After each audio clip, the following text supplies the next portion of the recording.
memperbaiki niat. Dan niat ini kita bisa terus memperbaikinya dengan ilmu.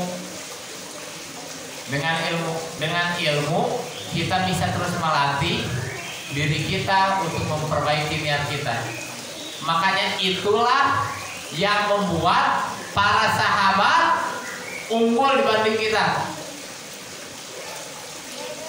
Para sahabat, apalagi 3 generasi setelah Rasulullah, sahabat, tabi'in dan tabi'ut tabi'in, itu lebih unggul dari kita. Jauh keunggulannya. Kok bisa? Karena masalah hati. Makanya para ulama mengatakan, ma faddalakum Abu Bakrin bi kathratis shalah walas siyam walakin syai'un waqara fi qalbihi. Pak Abu, sahabat yang terbaik siapa namanya? Abu Bakar. Kata para ulama, Abu Bakar itu tidak mengungguli kalian dengan banyaknya sholat dan dengan banyaknya puasa. Tapi apa yang membuat Abu Bakar unggul dibanding kita? Sesuatu yang terpetik di dalam hatinya. Makanya saat Isra Mi'raj itu terkenal Abu Bakar. Bahkan dalam suatu riwayat Abu Bakar mengatakan, kalau di depan saya ada tembok warnanya hitam dan Nabi Muhammad bilang itu putih, saya akan percaya Nabi Muhammad dibandingkan mata saya. Saat orang lain mendustakan Isra Mi'raj dengan Rasulullah, Abu Bakar yang membenarkan. Makanya langsung digelari As-Siddiq yang membenarkan. Itu masalah hati. Makanya inilah pentingnya kualitas ibadah, bukan kuantitas. Kalau kuantitas, Pak Bu, kalau banyaknya ibadah, insya Allah Bapak Ibu bisa mengungguli sahabat. Sekarang misalnya sahabat sholat taraweh 11 rakaat, Bapak Ibu bisa nggak sholat 23? Bisa sholat 36, 37? Bisa. Kalau kuantitas Pak insya Allah bisa. Tapi kualitas yang kita nggak pernah bisa ungguli daripada sahabat. Hatinya mereka dalam beribadah, khusyuknya mereka, kita nggak akan pernah sampai. Jadi kita pentingkan kualitas dibandingkan kuantitas. Gimana caranya? Ibadah kita ikhlas dengan ikhlas yang full.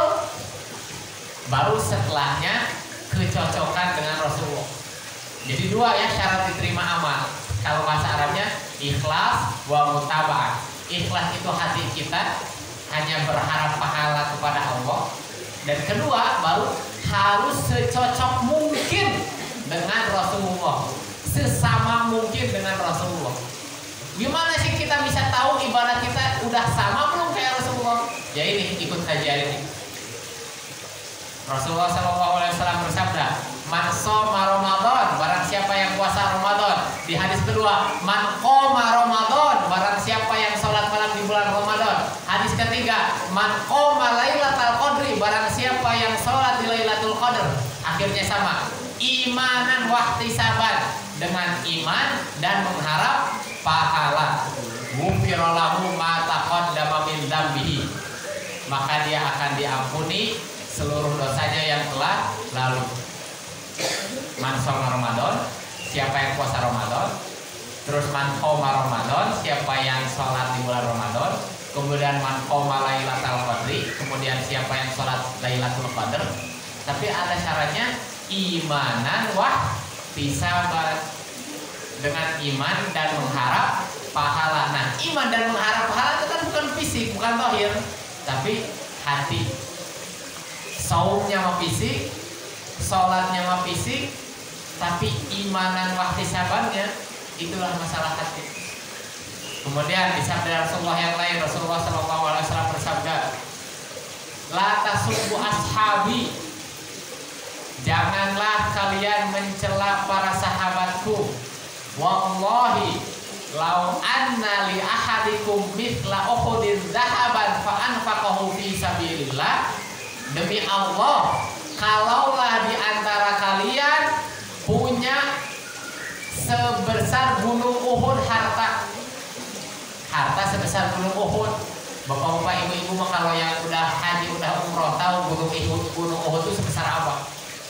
Harta sebesar gunung Uhud diinfakkan di jalan Allah. Infak nih di jalan Allah. Kata Rasulullah, ma balagha mudda ahadihim wala nasifa. Tidak akan sampai satu mudnya para sahabat. Satu mud itu segenggam gini, Bu. Satu mud. Para sahabat berinfak sebesar gini, itu pahalanya melebihi infak kita sebesar gunung Uhud. Jangankan satu mud, setengah mud aja gak sampai. Setengah mud saja gak sampai. Nah, itulah pentingnya ilmu. Bahkan dengan prihatin, beberapa dari kita tuh memang belum tahu kapan waktu harusnya kita berhenti untuk makan dan minum. Bahkan beberapa dari kita ada yang masih makan dan minum pas adzan subuh. Boleh gak Pak Bu makan dan minum pas adzan subuh di Ramadan? Gak boleh. Tapi beberapa dari kita masih makan, terus adzan berkumandang, masih lanjutin makan.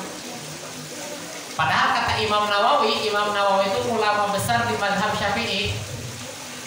Jadi ulama terbagi dua pendapat dalam masalah makan dan minum saat adzan subuh ini, Bang. Terbagi dua. Pendapat pertama, dan ini juga yang diambil oleh Imam Nawawi, ulama besar di mazhab Syafi'i, bahwasanya kalau kita lagi makan, terdengar adzan subuh, itu makanan di mulut kita harus dimuntahkan. Itu pendapat pertama. Pendapat kedua, yang di dalam mulut boleh ditelan, asal jangan masukin lagi. Yang di dalam mulut telan, tapi jangan masukin lagi makanan dari luar saat terdengar adzan subuh. Dan memang itu kalau Bapak Ibu yakin memang muadzinnya amanah. Karena memang kita tidak mungkiri ada beberapa muadzin yang ada sebelum waktunya, ada gak? Ada beberapa ya. Tapi alhamdulillah di Masjid Bani Sulaiman mah tepat waktu aja. Jadi adzan subuh tuh udah gak boleh makan dan minum. Kulu washrabu hatta yatabayyana lakumul khaytul abyadu minal khaytil aswadi minal fajr. Makanlah dan minumlah kalian sampai telah terang benang putih dari benang hitam, maksudnya waktu fajar. Jadi ada ustaz fajar, dia berarti lahirnya waktu fajar, jadi namanya fajar. Nah itu, kita aja beberapa muslimin masih belum tahu. Jangankan itu atau dalam sholat kita tuh jari itu gerak-gerak atau diam, itu kita juga masih belum cari tahu, belum ada semangat di situ. Ini yang benar ini yang mana, yang gerak-gerak atau yang diam? Sebenarnya kita tuh semua tuh harus kunut atau enggak? Nah, kita tuh nggak ada pengen cari tahu pendapat para ulama seperti apa, terus perbedaannya seperti apa, kok bisa beda. Nah itu kita belum ada semangat ke situ. Nah inilah semangat ini yang kita harus latih, istiqomah. Nah itu pentingnya niat dan ilmu.